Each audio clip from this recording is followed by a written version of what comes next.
Figure 4 Radio. Lock it in. Lock it in.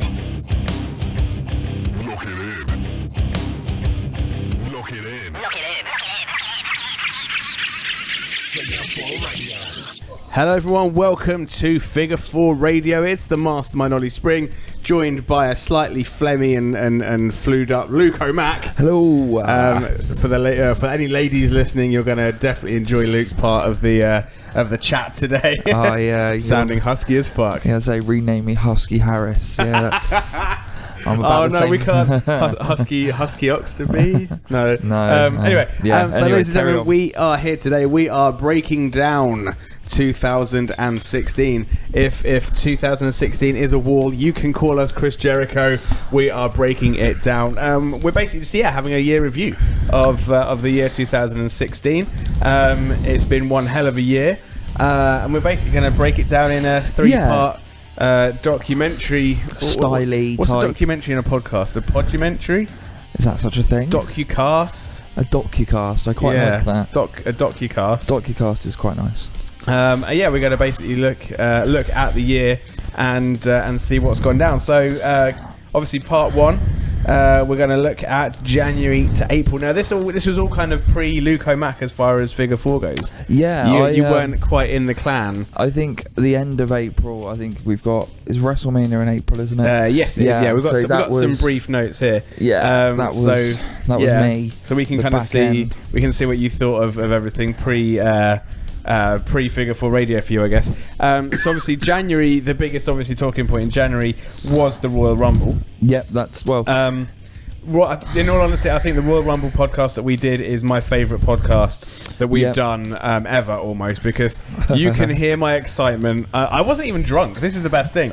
Yeah. I was stone cold sober and I was popping left, right and centre. I'm going to cut you off and say Stone Cold was never sober.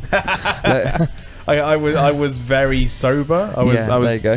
There was not a drop of alcohol. You were CM Punk sober. I was straight edge sober. You were straight edge sober. I was as smashed as CM Punk at the Christmas party. I popped left. He was definitely sober by the end of it. The whole night was just an exciting thing. I mean, we've got lists of we've got a list here of all the pay-per-views as well, printed off just for our enjoyment. This is why you're called the mastermind. The master of the spreadsheet. So I mean, looking down the list, there wasn't an awful lot on there that is noteworthy.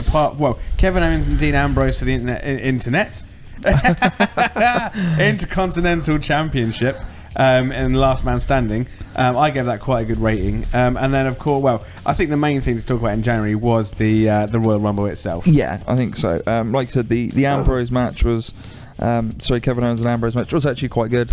I'm sure we're going to cover that in a best of 2016. I'm sure it will crop up somewhere. Yeah, hopefully, if I've got anything to do about it. But it shows you how little I actually remembered the Royal Rumble. If you go back to the quiz we had. Yeah, you didn't even know who was the champion coming out. Yeah, I couldn't even remember. So, I mean, looking down the card, there was a tag team match to get a place in the Royal Rumble on the pre-show.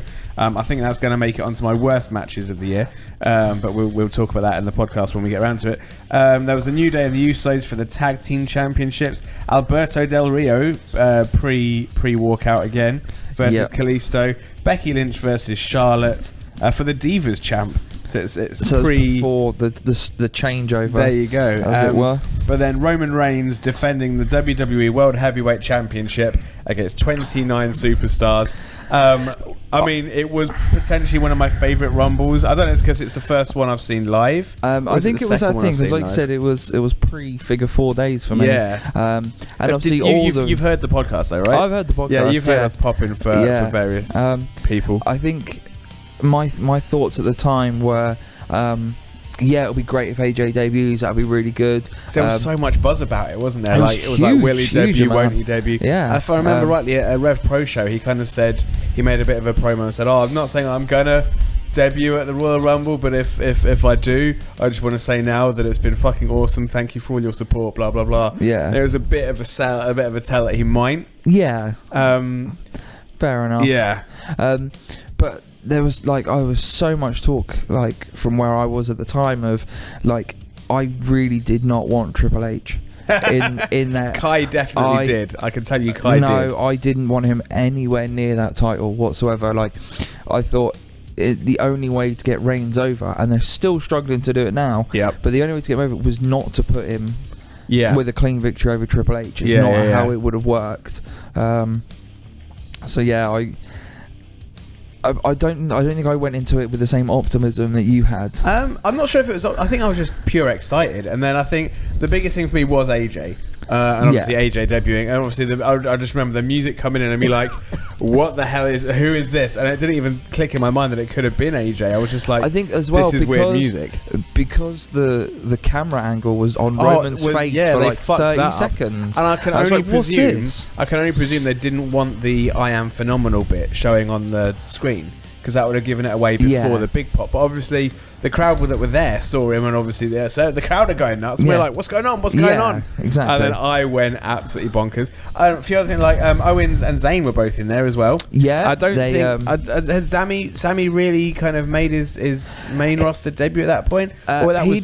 Yeah, I think that was his comeback, wasn't it? Because he was out. He'd returned at Takeover London in December that me and Scott Star Spud went to. He'd come back, but he was one of the surprise entrants. He was. So his music hit, I went bonkers. He eliminated KO, didn't he? I think so. And that was kind of the start of their build for the first part of the year, which it was. Because he still went back to NXT for the Nakamura match. Yes, but we'll get to that. We'll get to that a little bit later. We'll get to that in a few more minutes. But I went absolutely nuts for AJ. Went absolutely nuts for Sami Zayn making a surprise appearance. I can't think of too many other surprise entrants from the thing is, the Rumble. Like I said, I went in there and, I popped for all the people that you've mentioned, but it was just that big fear in the back of my mind of the numbers ticked down. Yeah, and you're like, he isn't here yet. Triple H is going number 30. and I think if you listen to the podcast, it gets to number 30, just because number 30 is being counted down. Yeah. Kai's like, Triple H, Triple H, Triple H, and then he comes out and he's like, to me though, I think it made for a big story, because it's like, holy shit, Triple H is back. But there was just part of it that was just, I don't know, maybe because I really hated the Authority. Totally overplayed. Yeah, it should have died when Mr. McMahon went, and that should have been it. But I don't know, like, I think the thing that's really tainted it for me as well is you look back at Triple H's career and you see how many people he's buried and how many people he is legitimately lost clean to, and you just think, do you know what? Like, he's just a selfish prick. I was thinking about this, but then I mean, he did go on to put Reigns over. Yeah, he's put over the talent that he has to. Yeah, but probably not through his own choice. There's been a few people. He's not a complete barrier of talent, I don't think. I mean, I'm sure there's going to be times where he's happily taken a loss. But yeah, no, I know what you mean. I think though it's more of a, everyone presumes he's the barrier, but I'm sure there's times where he hasn't. I mean, then and the thing is, and there's more people that bury people just as much, if not more, than Triple H. Of course there are. Like, Cena's buried God knows how many, buried the whole of Nexus in one evening. But I don't know. I think it's because it's a stigma that's stuck to him, and it's something that true. Like, I personally have latched to. It's kind of like, I do see it like that. That's the thing I'm going to take about your career. You are a barrier of talent. Yeah, and regardless of what else you do. As good as he was, and as good, like, I remember back when, was it 2001 when he returned after his injury? Might have been 2000 or 2000. I can't remember what it was. Yeah, around that time. Back then, when he came back from his injury, I popped like mad. Yeah. I thought, this is great. I really enjoyed him. Triple H is a big name, and in all honesty, I don't think there's very many people I respect more in the WWE than Triple H. I think he's done so much. He's been completely underutilized in Raw and SmackDown and the running side of WWE that way. But what he's doing in NXT, smashing it. Yeah, loving it. But like, if you look at where he came from and how he started with the Hunter Hearst Helmsley thing, the North American blue blood, the long hair, the frilly shirts and stuff, wearing bloody and then riding trousers. He was a very big part of the Attitude Era. Oh yeah, very big part of the ruthless aggression era. He put on, and he's been in part of some massive matches. I think the guy needs more credit than some people will. You know, like I said, I'm not discrediting him. I'm not saying he's not a good worker and he's not done a lot for the company. I just really didn't want him in the Rumble. Yeah. There was just something that just said anyone but him. I would have rather him be the champ than Roman Reigns, to be honest. But do you know what? I think at that point, especially at the beginning of the year, I was so much for, well, give it to Ambrose. Have Ambrose versus Reigns. Yeah. Well, I want to get to Ambrose in a little while, or maybe in an episode or two. One thing I want to also say about the Royal Rumble, though, what about Brock Lesnar being eliminated by the Wyatts and that coming to absolute zip? Yeah, I was hoping for maybe Bray Wyatt to beat. I mean, that's what everyone was talking about. Is Bray Wyatt beating? I think the thing is, like, Lesnar. At time of recording this, we had TLC a couple of days ago. So a few days ago. So we know that Bray and Randy are. I'm not spoiling this for anyone, I hope. Are tag champs. And that's his first title in 3 years within the company. He hasn't had one since his debut. I think the Wyatts have been. Have they had tag team champions? No, I think Luke Harper had the IC. What about Harper and Rowan? Did they ever get tag team? I don't think so. I know Harper had the IC title for a very short run. Yep. But yeah, they've, it's Bray's first thing, and I think to myself, actually, if you look at the beginning of the year. So when obviously he eliminated the Wyatt family eliminated Brock Lesnar, that should have been his catapult to go, right, we feud you with Brock Lesnar for a month or two, taking you to WrestleMania or whatever it might have been. Have a blow-off match there, regardless of whether you win or lose. Your stock has just risen because you're going against Lesnar. You can one-up him during the weeks on Raw and all this kind of stuff. Even if you lose at WrestleMania, after WrestleMania, and Lesnar's not about, your stock is so much higher. You know that Bray would put a good quality match on. I think the problem with Bray is that he's such a good talker. He doesn't need the wins because he's so good at putting himself back over regardless. But I think the thing is, though, a little bit like Jake the Snake. Yeah. He never really did anything major as far as wins and championship runs. He was an amazing heel, though. But yeah, that's it. But he did. His talking would always on the mic was like. One of my all-time favourite memories of early wrestling is when he had Savage in the ropes. He attacked him with a snake. Like, that was Savage. Yeah, it really was. But it was, it was storytelling. It was just so good. We digress slightly, but but no, I think that's Wyatt's problem is that he's too good for his own good. If that makes sense. Like, imagine it though, because we know Lesnar's a part-timer. We know he's not going to have Paul Heyman there every week to cut him a promo. It's not Survivor Series. It's not him versus Goldberg or whatever it might be. It's not that big caliber of match, if you like. But Bray Wyatt carried a whole entire feud with himself and The Undertaker without The Undertaker there. Yeah, very true. So there's no reason he couldn't do it with Brock. So all he's got to do is sit there and give all these cryptic stuff. Could you imagine a promo between Heyman and Wyatt? Like the weekend or the match or the go home show before a big pay-per-view. That would be amazing. I think Heyman could have sold it perfectly, and the scared factor, as it were, or whatever. But it would have been so good. It would have been the new face of fear, facing fear. That's what it would have been. There you go. You just booked it perfectly. But the big story from January really was Triple H taking the belt. Yeah, and I still don't think it was a bad move because, as I say, it did build to something. He didn't have it for an awful long time. And it was a talking point. Everyone talked about it, and Triple H is a big deal, if you ask me. That's fair. I think. I didn't mind it. I quite enjoyed it. It's a big bit of drama as well. Yeah, I suppose it is the talking point. It does get you going. And we're still talking about it now. As I say, it's the most important thing that happened in January. Yeah, like who's going to drop it to, or when's he going to drop it, or because we all kind of knew when he was going to drop it. Yeah, we knew he was going to drop it at Mania. But I think that was the thing. I think fans are so much smarter now to booking decisions and things that actually, had he kept it at Mania and dropped it the next night or something like that would have been even better. Potentially, but I still don't think. Well, I don't think at that point anyone would have cared if. Well, nobody would have been happy when Roman won. So why not? Just real quickly, have you rewatched it on the network? What? The WrestleMania main event? No. Okay. Why? Because have they edited it or? Yeah, the amount of cheers they have taped over the boos. Are you serious? Oh, it is. Holy shit! Yeah, mate, I've got to see that. Wow. Seriously? Yeah, because like the whole crowd was pretty much like, yeah. Oh, yeah. It was kind of, it was like a almost vacuum. flat. Yeah. Yeah. The amount of cheers they've dubbed over it is ridiculous. Oh my god. Wow. Yep. Thanks, Kevin Dunn. Yeah. You goofy twat. So after, sorry, carry on. After January, we had February. Who'd have thought? You do, yeah, going to say that was a bit of a curveball. No one was expecting that. February was Fastlane. If you remember rightly, that was Brock Lesnar, Dean Ambrose, and Roman Reigns in a number one contendership match for WrestleMania. Not that I can remember much about it. Also on that card, Kalisto versus Alberto Del Rio again on the pre-show. I'm going to quickly draw your attention to that match. Okay.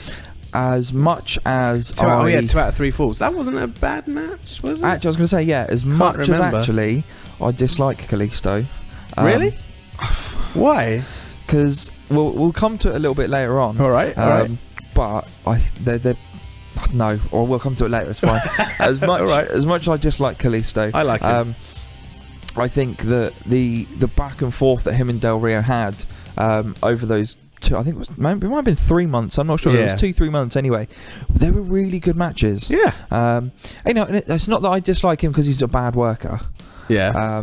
I dislike him because I think they're trying to throw another Rey Mysterio down our throats. Yeah. And it's like, yeah. And I'm going to go out on a limb here and say, I didn't like Rey Mysterio. So I never really saw much of his career, if I'm being honest.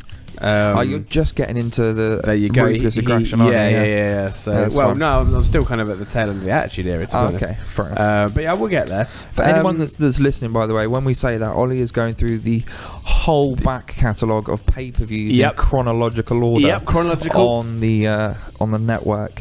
And you're up to 2000 now? 2001. I still haven't watched the Royal Rumble 2001. Right. I think it's one of those things that when I've got like a weekend, for example, like Hayley's away, I think she might be going to London on Saturday. So if that happens, it will be. Oh, that's 4 pay-per-views you can. Going to say 9 o'clock. I'll start, and I'll start with the Rumble. And I'll just keep going until I have to go out to the hockey in the evening. So there you go. And I document it all because I'm sad like that. But at Fastlane, we also had Becky Lynch and Sasha Banks versus Naomi and Tamina. Was that? Was Becky Lynch and Sasha Banks? That wasn't bad. That was no. It was Tamina and Naomi and Sasha were team bad, but then Sasha broke off and employed Becky as her friend. Sort of thing. I think that was kind of. I don't want to say it was the start of the women's revolution. Well, that was the that was kind of the end of the revolution and the start of the evolution. Yeah, I like that when you say that, the evolution rather than revolution. Yeah, it was tailing into the change of belt and whatnot, wasn't it? Yeah, because there was Team Bad. Team Bad. What was Paige's team? It was PCB, but it was originally the Paige, Charlotte, and Becky Submission Sorority or something. Or something rubbish. Or something that when you googled it came up with a lot of porn, so they quickly changed it. Do you not remember that? No. The original name was something like the Submission Sorority or something like that. Lots of bondage porn. It literally, nice. And they literally had to change it. That's why it went to something generic like PCB. Let's go for our initials. Like when you want to be a band in school, you go, let's put all our names together. I always sucked at that because mine were LO, so it was Low something. Yeah, me and you were Lolo. Or, we had Kevin Owens and Ziggler for the IC title. We had the Wyatts versus Big Show, Kane and Ryback. Yep. Charlotte as the champion still versus Brie Bella. I hate the fact you said still there because for me personally, she should still be the women's champion. I think again, and it's a talking point for maybe an episode or what? Charlotte Flair. Well, no. Well, she could have an episode to herself. That's fine. No, it's an episode later on. It's weird. I keep going back and forth on if I like her or not. I keep going back and forth on finding her attractive as well. Some matches I'm like, you know what, I think I would, and others I'm like, nah. Same with if I like her as a champ. Puts me off. That's like, eat me. Yeah. Molly. Have you ever seen that episode of? I was going to say Austin Powers. I was going to say, have you seen the episode of Family Guy where Chris gets the pimple and it holds a gun to him and makes him do stuff? Yes. I feel that's what that mole would do to me. For some reason, I get confused with that and the Family Guy one where Oprah Winfrey's minge. Oh, that's South Park. What did I say? Family Guy. Oh yeah, so I get those two mixed up because there's both like They're both ridiculous. Yeah, body parts with things. Anyway, right. And that was quite a detour and a half. The one of the interesting things is AJ Styles and Chris Jericho had their first pay-per-view match. Their feud was slowly building, wasn't it? At this point, I really didn't like Jericho.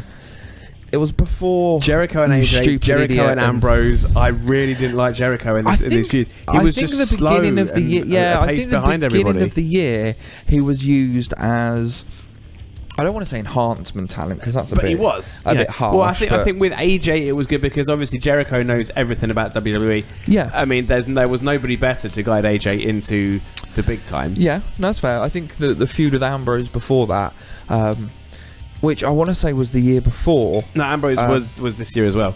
No, with Jericho. But I think it was just before that where they had that stupid cage match. No. The cage match was this year. Was it? Yeah, we'll get to that. Okay, we'll get to that I thought it was the year before. I thought it was a fucking abysmal match, but we will. Yeah, we'll get to that. Don't you worry. But I think Jericho was used as this enhancement talent to get these guys over. Where I think I agree with you. Sticking him with AJ was he couldn't keep up. Yeah, AJ had to slow down and calm down, and it's not the AJ we were used to seeing. It was a bit kind of. But then you can't just throw AJ in with Seth, or you can't just throw him in with KO or Sami Zayn. It's a bit. They're kind of still learning the landscape in a way. Exactly. Whereas I think Jericho was perfect in that in some respects, but they should have like given him a match or 2 or 3 and then left it at that. Yeah, it was a good intro to the WWE. Everyone says the WWE style, but there is. I mean, but also everybody that I've heard that's been either in or is in WWE says there is a style. Yeah. So that they had to relearn everything that they thought they knew. Exactly. Even people like AJ, like I think he said it on the Stone Cold podcast, is that he had to relearn everything and forget everything he knew and go back to square one because there's a very particular way that they do things. Yeah, exactly. Which is fine. If you're there, you've got to play by their rules. But I just don't think Jericho was. I think the best opponent. I would have preferred them to have like a match or 2 against each other, then team up as a tag team and last as a tag team for have a couple of months of a run as a tag team before going their own way. Yeah, but then I think that would have taken away from AJ. Maybe. But it would have had someone in his corner to help him out, I guess. If he I think he really. Maybe he doesn't need it, but still, it happened. Yeah, it definitely happened. We'll go through the pay-per-views and then we'll come back to the talking points for the rest of the year. March was Roadblock, not Roadblock End of the Line. No, just Roadblock. Yeah, Roadblock. Bit of a weird one because I don't think it was a pay-per-view. It was more of a live special. It was, yeah. If I remember rightly. I think instead of it being like 3 hours, it was 2. Which actually wasn't that bad. I don't think there was a pre-show. I think it just went straight into it. Yeah, just a nice quick special. It wasn't that bad actually. First match, League of Nations and New Day. League of Nations. Now, what a terrible idea that was. Do you know what? Okay. Again, this is me booking things separately. No, it's good because you do a good job. I don't at all, but I think the League of Nations could have been amazing if they'd actually gone full hog with it and gone right. Okay, so one of you's going to have, because Sheamus ended up having the heavyweight title at one point. Yep. Right, Sheamus, you're having that. Barrett and Del Rio, here's the tags. Yep. And Rusev. Keep the US. Yeah. That is a stable to be reckoned with. And that's the thing, and that's why I think we've if you go back to our archive, we have an episode where we talk about stables, what makes a good stable, and I've always said, a real strong stable should be ones that cover a number of different belts or divisions. Kind of like Sanity over in NXT. So you've got tag, you've got singles, and you've got women's. Yeah, they could essentially hold all 3 if they wanted. Yeah, the Wyatts, in theory, could go for most of them if they wanted. I mean, again, we'll get to it later on, but I do like the fact that the Wyatts are SmackDown's version of the New Day. How do you mean? Because the New Day, there's 3 of them. Oh, so you think they could freebird it as well? Well, I don't see why not, because Harper didn't give the belts to Wyatt or Orton at the end of it. That's true. But anyway. Oh, you know what we could see at Royal Rumble maybe, or maybe at WrestleMania, or whenever they want to. We could get New Day and the Wyatts in 3-on-3 exhibition match. That would be a good one to watch. I'd like to see that, actually. I would love to see that match. That'd be good. It could be the right mix of entertainment and... Well, I suppose New Day have already done it with the Wyatts in a way, but... Yeah, I think that was the feud before the brand split, wasn't it? Now that they're both But champs. Again, jumping ahead. Back to Roadblock. So we had some random matches in Luke Harper versus Brock Lesnar, which I think was actually Luke Harper and Bray Wyatt versus Brock Lesnar. But Bray was injured, so basically it was a 2-on-1, but Bray never got in the ring. Yeah, and it lasted all of 4 minutes. I was going to say like 2.5, 3 minutes. Yeah, and most of that was just time killing. We had Sami Zayn versus Stardust. We had Chris Jericho versus Jack Swagger. Yeah. All a bit random. It just seemed like a bit of a house show. It kind of was. But I think one of the good things for me was Enzo and Cass versus The Revival for the NXT Tag Team Championships. That was the first time we'd seen NXT belts defended on a main outside kind of takeover. Yeah. And to be honest, like I like Enzo and Cass to a degree, but I think actually having belts on them again, like the Wyatts, they've never needed belts to get over. No, I don't think it's a case of getting them over. I just think that they, with the exception of Big Cass when Enzo was injured, they haven't looked that strong. They never. They never really do. Cass is the one that I think pulls them forward. Enzo's the mouth, and Cass is without the fist. Without a doubt. But I was there in London when they went for the belts against the Revival, and I think that would have been the perfect time to pull the trigger, but they didn't. And that then kind of told me that I don't think these guys are ever going to be major belt holders. They're not going to be. Yeah, they're not going to be a Dudleys or an Edge and Christian because they don't need them to get over. But then, I think their whole gimmick at the minute, I think maybe because I'm pushing 30, maybe it's getting to a point where I think, do you know what? I've heard this catchphrase so many times now. Yeah, it is There's only so many times you can spell the word soft wrong and be happy about it. But then I guess with who is it? The New Age Outlaws, they had their standard spiel that they went to with the ladies and gentlemen, boys and girls, that children of all ages. The Generation X proudly presents to you its tag team champions of the world, and then we go on from there. Yeah, but to be honest, that was just an intro. The whole Enzo and Cass thing is what's the thing? Not slogan, like catchphrase after catchphrase after catchphrase. They're a catchphrase finishing machine off with a catchphrase. It's just like, and the way he talks yet tries to make it rhyme, and it's just like. It's reminiscent of Cena rapping. It's just I can't. Yeah. I don't know. Maybe because I'm not a New Yorker and I'm not an Italian New Yorker or a fake Italian New Yorker, and I don't care as much as I should. You're not soft. Soft. It's soft, right? Just spell it properly. Mm-hmm. I want them to bring back the "what" chant every time he says it, just because I know it'll piss them off. Well, S, what? W, what? A, what? Yeah, that's exactly what I want. Back and forth. Yeah.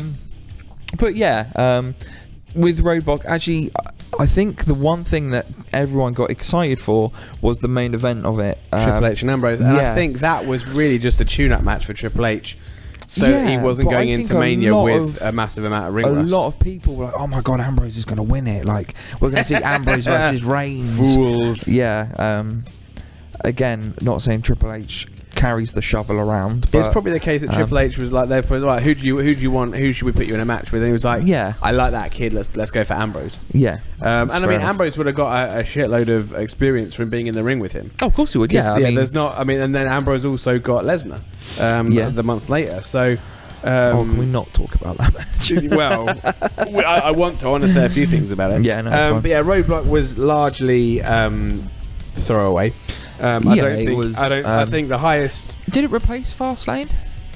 No, Fastlane was February. Then Roadblock. Oh, of course it was. Sorry. Yeah. I think I put the match of the night down to Triple H and Dean Ambrose. But I only gave it 3 stars though, so that says it all. I think as far as work rate goes with the matches that were there, they were the 2 biggest names. Yeah, everything else was just filler. Yeah, and then we get to WrestleMania weekend, of course, starting with Takeover Dallas. Now, this was, I think, I'd witnessed NXT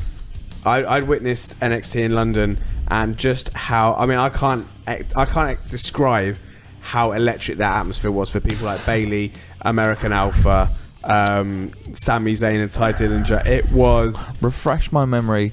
Was NXT London the one where Balor came out as Jack the Ripper? Yes. It was also the one where I didn't really see an awful lot because I was sat on the floor and I'm a short guy. And I was sat, and that's the thing, like with TNA it's okay because it's largely a family audience whenever we go and sit on the floor, but with NXT, because it's all these adult males who 90% of them are all taller than me, I saw nothing. Sweet FA of that show. It literally, honestly, it was at one point I was watching the network on my phone in Wembley Arena despite being meters from the ring. Bless.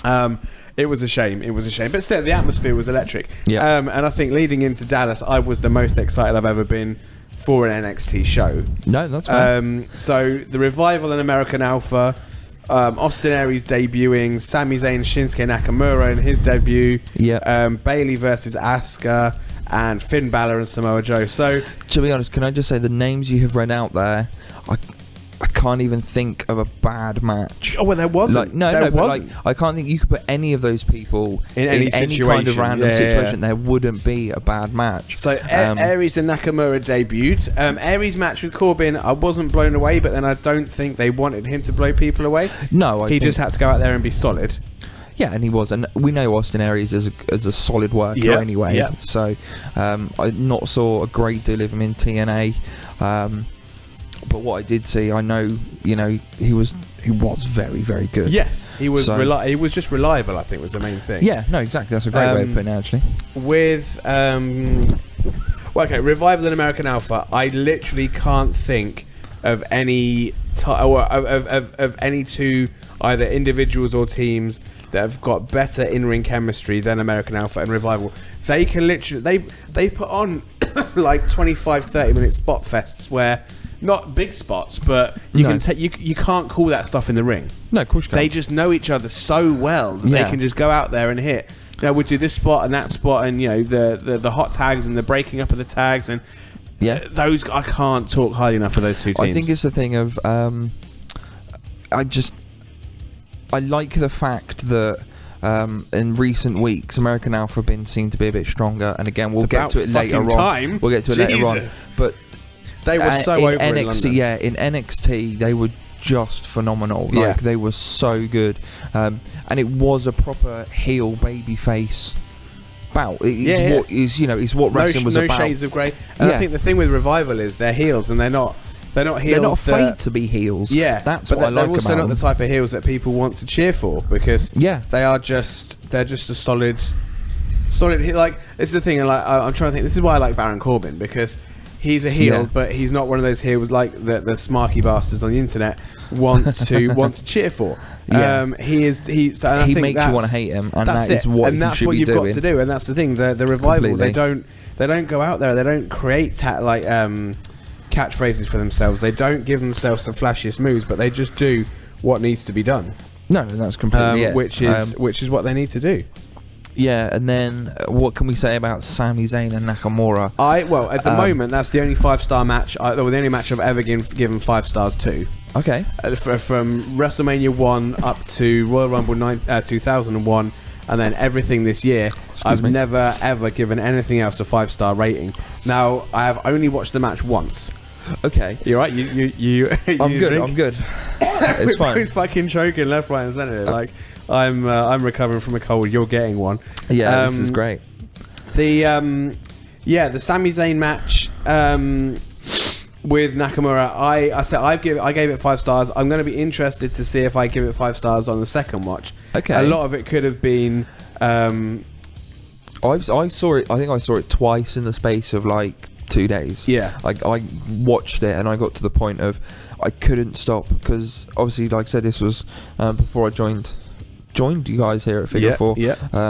And I couldn't stop talking about it where I was working. Yeah. Like, you got to see it, and I couldn't not think about it. And I was like, I've got to go watch it again. I think now that I know what strong style is, now that I've seen a handful of Nakamura matches, I'm not sure if I'd give it the same 5-star rating, but at the time, strong style was new to me. I'd never seen Nakamura before, so his entire just charisma and air about him, I was completely new. I was like, wow, whatever the X factor is in wrestling, this guy has it in buckets. Exactly. So I'd be interested to see if I agree with it on the second time. I think that the biggest thing though was, I say, American Alpha. I just remember they actually won the tag team championships at Dallas, and I watched the post match interview with them when they're at the back, kind of just unwinding, and like, I think Jason Jordan cried, I cried, like it was just, it was so emotional. It was just so fucking good. Yeah. Asuka also defeated Bayley, which was controversial, I guess. I don't think it was that controversial. I think it was. Bayley's time was coming up, but I don't think we knew that she was. I think everybody knew the outcome, but they didn't want to admit that Bayley was going to lose. Yeah, but then I think, knowing that was going to be the outcome, in the back of your mind, you know she's going up to Raw, or whatever it is, very shortly. It was one of those results where everyone was like, they knew it was coming, but they kind of hadn't. Just because they knew it, it didn't prepare them for that feeling of like Bayley's just lost. Yeah, it was. I think the thing Still is this shocking. year, and it kind of started with Bayley. Going I think it was a couple of months after this, but it was because they've had that brand split and the raid of NXT. It's kind of been a bit NXT's a bit flat now. It's been, but we'll talk about that when we get to the next block of months with the end. Yeah. But yeah, I just think that was a bit gutting. The other thing as well was, as I say, Samoa Joe and Balor. Now, I don't know what it is with Joe. I just haven't. I mean, Finn Balor and Samoa Joe are two guys that are huge. Everyone on the internet loves them, but I'm not such a big fan. I'm not a massive fan of either man, to be honest.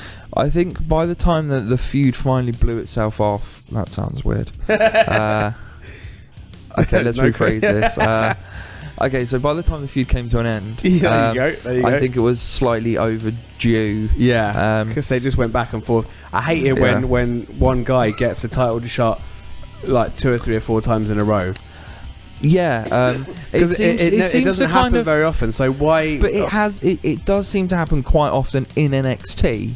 I like guess it's happened again recently with Joe and Nakamura. With Joe and Nakamura. I guess in a way it makes Joe look absolutely tenacious, but at the same time it also kind of shits on everybody else that doesn't continue to go for the belt. To be fair, after they lose it. I say to be fair, it makes Joe look quite weak because he lost it to Balor, he won it from Balor. He lost it to Balor, he won it from Balor. Yeah. Balor gets called up, right? I'll feud with Nakamura. Lose it to Nakamura, win it from Nakamura. Lose it to Nakamura. In Japan, it's like, what's Joe got to do to get that push to the main roster? But then, as I say, to me, I don't like the way that he's constantly going for it. Like, so I think he lost to Finn Balor 3 times before he finally won it in like major matches. I mean, like, there's plenty of other people that have lost title shots and then just gone back, carried on business as usual. So to me, I think it kind of Ziggler.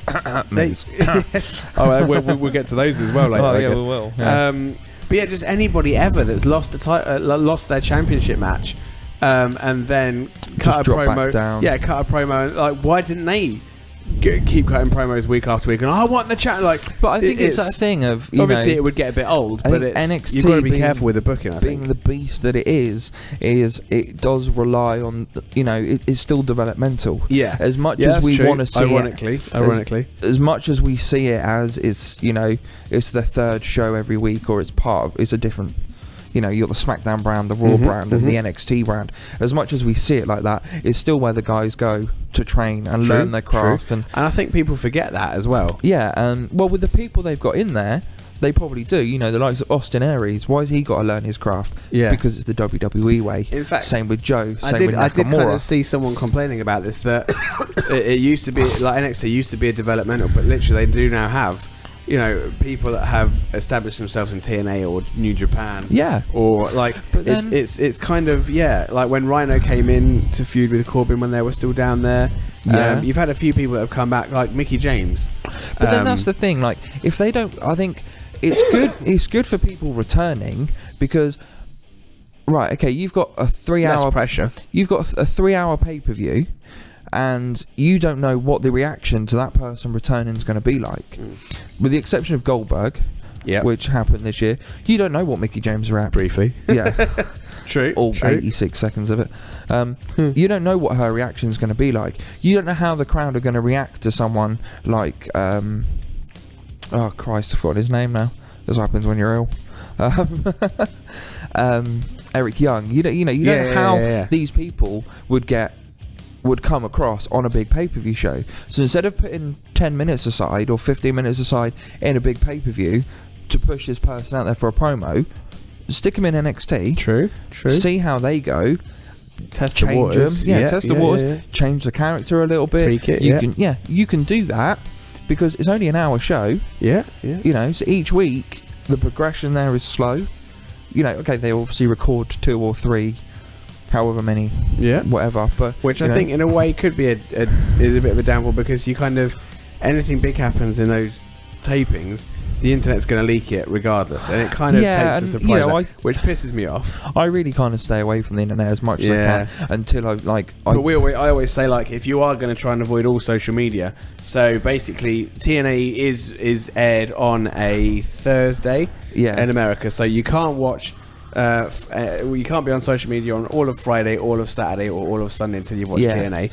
Then with WWE, I think the only thing that I kind of really like, I think it's SmackDown really is the only thing that I will go to the internet for the results for. Yeah, I do it for everything, to be honest. Because pay-per-views, they obviously over here they're on Sunday nights. Early mornings Monday. So when I get up for work, I'll put them on and I'll watch them before I go to work. Pretty much, yeah. And I tend to do it first thing I get home from work is put on the pay-per-view. And but then Raw is the following night, but that's fine for me because I can watch that on the Tuesday. Yeah. So I can. So you're always kind of like 24 hours behind everything. Yeah, but I can stay off social media for Monday. True. It's not a problem. It's fine. But yeah, I just think it's that thing with NXT, like you said, it does get ruined by being taped. But people do seem to forget that it is a developmental, and it's to get them to know the WWE style. Learn the style. But if we because we're just in the interest of time, we'll kind of jump forward. Okay. WrestleMania. Now, for those of you who don't know, WrestleMania was Luke's first night with Figure 4. I think we were going to live podcast, but then we decided that we wouldn't throw you in the deep end. We'd watch it all together and then we podcast. You watched it. I danced like a lunatic all night. But it got you your name of Luke O'Mac. It did. So we went to MK11 to watch WrestleMania. Luke didn't join us the following Monday to podcast about it. Unfortunately, I had my head in the bowl. You were a little bit worse for wear. I was. But the event, I thought the event was. It had its ups and downs. Yeah, it wasn't the greatest WrestleMania, but it wasn't the worst. Yes. So the pre-show, which we didn't get to watch live, Kalisto and Ryback had quite a good match to practically nobody. Yeah, it was, which was unfortunate. I don't know if that was the time Ryback was wearing his his trunks that had pre-show stealer. Yeah, on his little kind of powerlifting belt. We had. Team Total Divas versus Team Bad and Blonde. What a waste! It was a get everyone on the card. It's WrestleMania match. Here, have a match, and then we had the Dudley Boys versus the Usos in a match that no one really cared. There was no wanted. Outcomes for. But then we had the 7-man ladder match for the Intercontinental Championship. We've had some. I'm going to swear. We've had some fucking good ladder matches this year. True.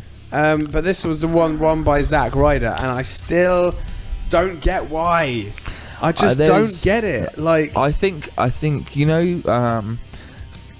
don't know if you've seen those videos on YouTube, which are like 10 things WWE wants you to forget. Oh yeah, but those type of things. Yeah, that's going to be up there in a few years' time. Maybe. When you look at the names decision in there, Kevin Owens, Sami Zayn, Dolph Ziggler, The Miz, Sin Cara, Zack Ryder, and Stardust. I think those guys were added last minute.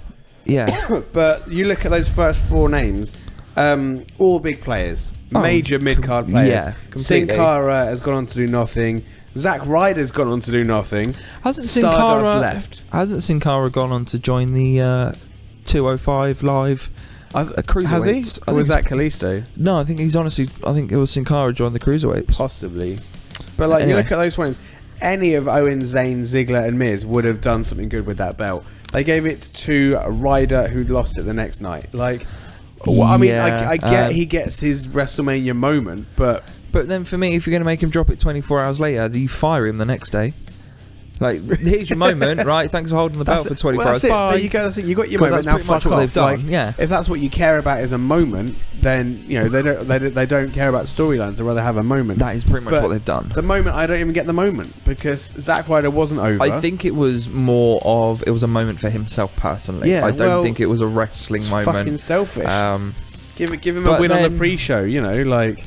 But then like you said, those last three, I think kind of don't. I don't want to say deserve, but don't belong in that match. Yeah, that's true. As good as it was, the outcome was a bit strange. Yeah, I think that kind of overshadowed it. We had AJ Styles and Jericho again, New Day and League of Nations again. Just quickly going back to AJ and Jericho. Oh, okay, yeah. I'm actually quite glad that AJ lost. Like, at the time, I was like, "Oh, come on, give him his moment." But actually, in the grand scheme of looking back at how well AJ's done this year, having him lose to Jericho at WrestleMania was huge, and it's actually really helped Jericho as well. True. True. I mean, storylines going forward, you couldn't have him lose everything because that would have been pointless. So it was another unpredictable thing, but it hasn't hurt either guy this year. Let's put it that way. True. New Day and League of Nations. That was when New Day came out of the giant box of bootiers, which was probably the best part of the match. One of the best parts of the evening. we'll come to Brock Lesnar and Dean Ambrose in a minute. In fact, actually, there's quite a few. No, in fact, no. Yeah, actually, no. Looking down the second half of the card, there's quite a lot to talk about. I think Brock Lesnar and Dean Ambrose, so much potential. So, guys, you're gonna have a streak match. Was it a streak match? Yeah. Yeah, you're gonna have a streak match, and it's gonna end in the ring with a pile of chairs. And it's going to last about 2 minutes. It lasted 13 minutes, is that? Really? No, 10 minutes and 3 seconds. So there's a lot of information on my little table. No, 13 minutes, 6 seconds it lasted. You look at the Raw before, I think it was, and Dean Ambrose came out. Things he collected was like a chainsaw. Yeah, he made it look like he baseball was... bat. And you're like... Holy shit! This He could made be... it look like he was going to go proper Texas Chainsaw Massacre on his ass. Like it could have been it could have been a return to Extreme. There could have been blood. There could have been like vicious suplexes. There could have been all sorts, and nothing happened. You had a few kendo shots. Yeah, you had a little bit of this, but like, was it an F5 into a pile of chairs? And that was the finish. Yeah.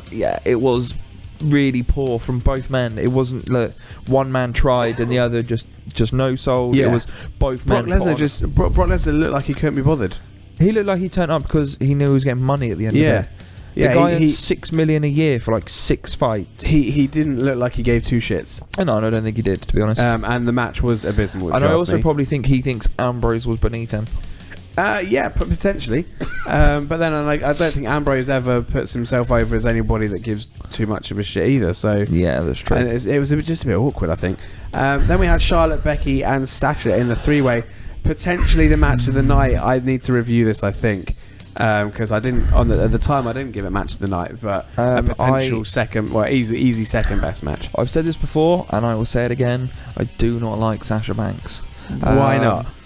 It's not that she can't wrestle, because she is a very good wrestler. I do think she can be a little bit sloppy sometimes. Maybe. I do not like her character, whether she's heel or face. She's kind of that in-betweener though, isn't she? I think. I just don't like it. I don't know, there is just something about her that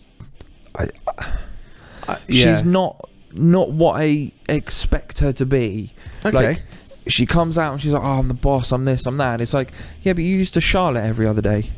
Like, her win to loss ratio is probably true, favourable to her losses. True. But I saw a fact earlier is that she's got more 4-star plus rating matches in her career from Dave Meltzer than any other woman in history. And that's fine. Like so I said, she like puts I said, on. I'm not knocking her wrestling. Yeah, she puts on the best women's matches consistently. And it's a bit like, and again, we'll probably get to her later on. It's a bit like Becky Lynch. Like, I don't rate her either. I think she's hot. I always think that Becky Lynch is capable of so much more, but she's being held back. I think she's been held back by the stars she has to work with on SmackDown in a minute. Maybe. But we'll get to that. Yeah, we can later get on. to that at the Brown split. Yeah. But I think the match itself was superb. I think because it was also the night where it went from Divas title to Women's Championship. Very important thing. Yeah, in a way, I was pleased because, I mean, I don't think that the term was that derogatory, because if you look in wrestling, you know, that's never been wholly respectful to anybody other than big muscly men. We've had bra and panties matches. We've had pudding fights. We've had all, you know, like ball gown. We've had so much stuff that over sexualizes women in wrestling that they do just look like objects. There's nothing really going on. And then you get the people like Trish and Lita who can perform in the and Chyna even who can perform in the ring, but don't get all that credit. I wonder when it went from women's to divas. Was it WCW's one that was the divas? No, it was the first brand split. So okay. So 2002? Yeah, I don't want to blame it on Mickie James, but no, I don't, because I think Mickie James was the women's champion. And she was drafted to Raw, I believe. Okay. And then the other women, whoever went to SmackDown, they were like, "Oh, we need a title," and they gave it to, I want to say Kelly, but I can't remember who it might have been. But I guess if you look at Kelly, I think it was fitting for the divas of that. For the divas then. Yeah, I'm honestly not 100% sure if it was her, but they gave it to someone like Kelly, and she was like, "Well, I'm calling this the divas. Look at it, it's a butterfly, rah rah." And it was just, it kind of. But it's about time that it was changed. It was well overdue. Yeah, like you look at UFC and you look at the men's and the women's titles, and with the, you know, with all due respect of their title being slightly smaller, it's exactly the same. Yeah, and it's fought for in the exact same way. Yeah. So why can't the women's wrestling be done that way? There you go. So after the women's, we had the match that I gave match of the night, but as I say, a lot of people have shat all over it. Undertaker and Shane McMahon, Hell in a Cell, went for half an hour. Yeah. Shane McMahon. I danced for that long. I mean, the spot of him jumping off the top of the ladder. I was the quietest of the entire night when that was happening, because I was scared for his life. You knew it was happening. I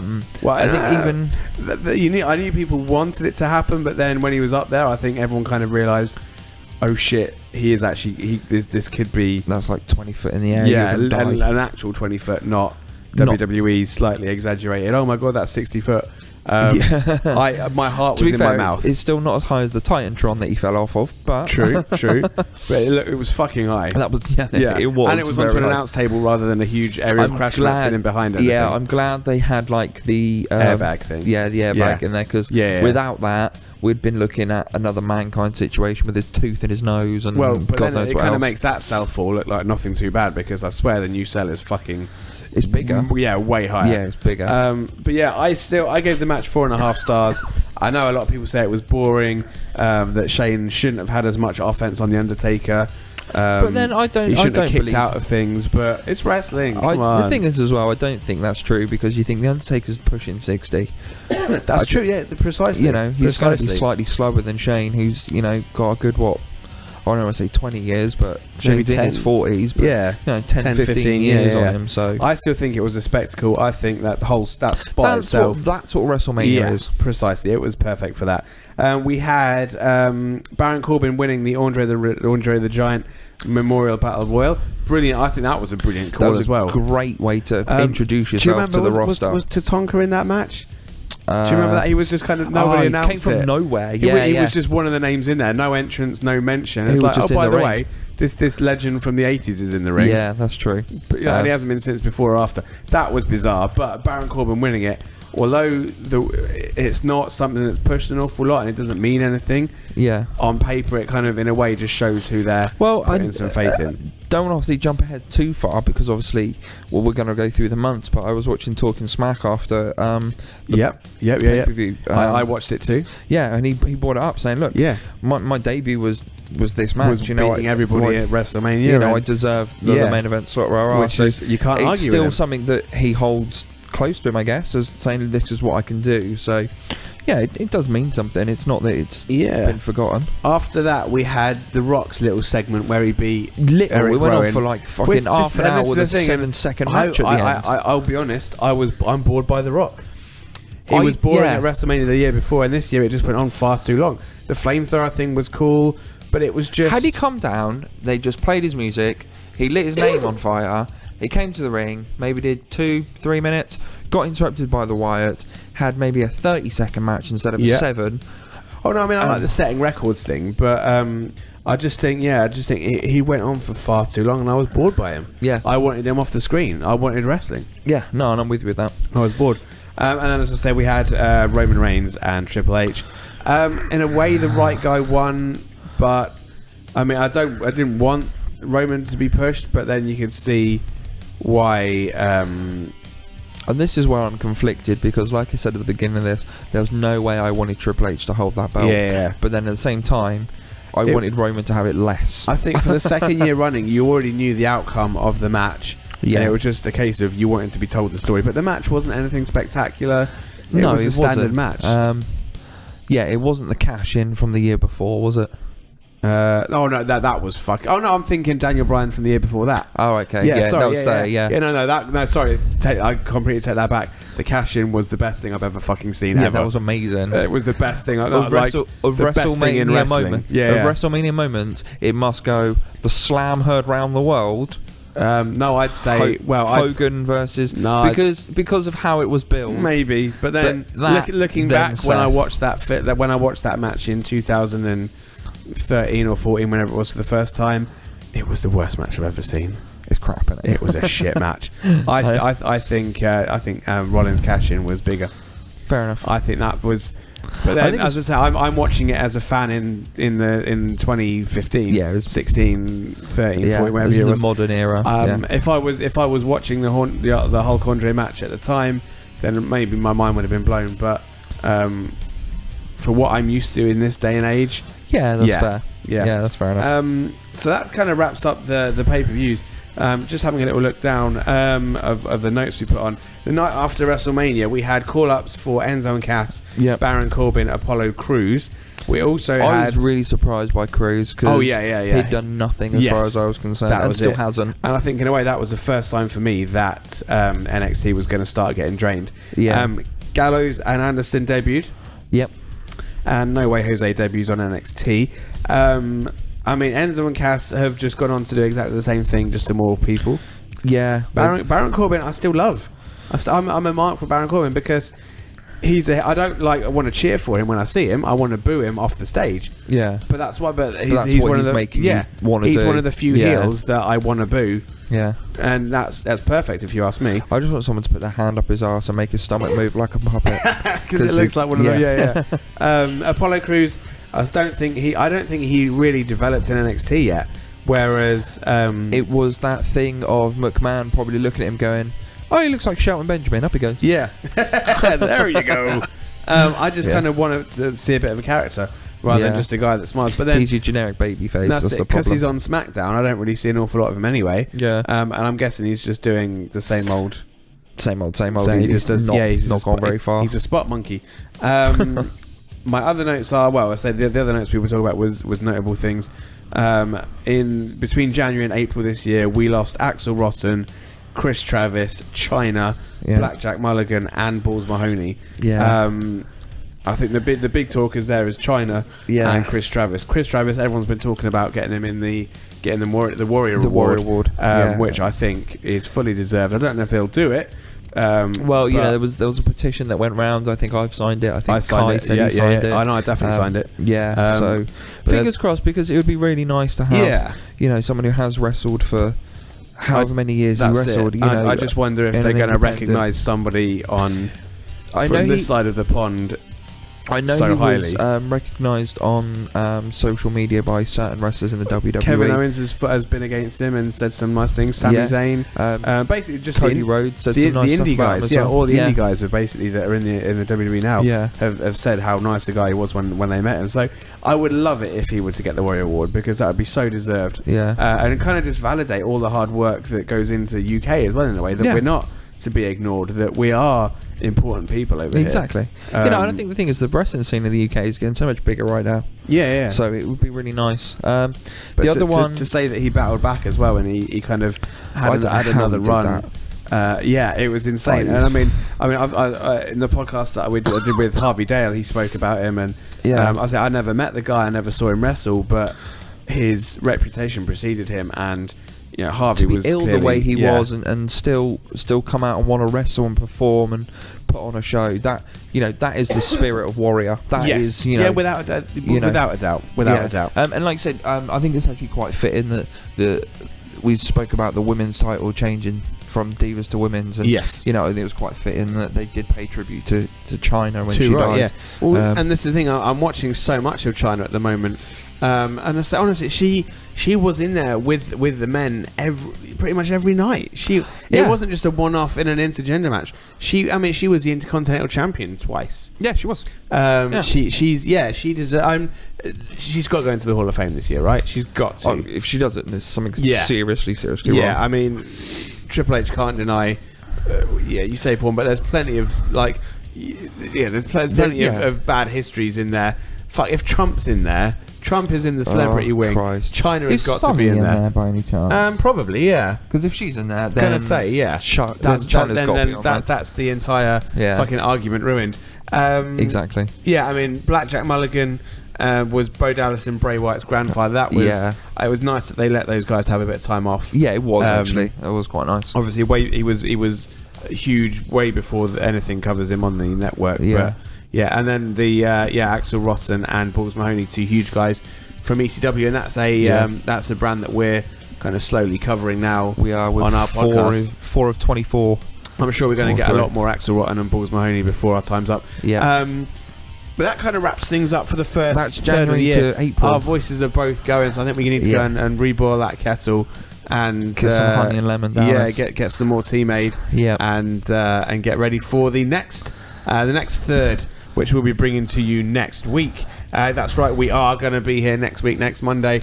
You better believe it. Where are we on social media, Luke?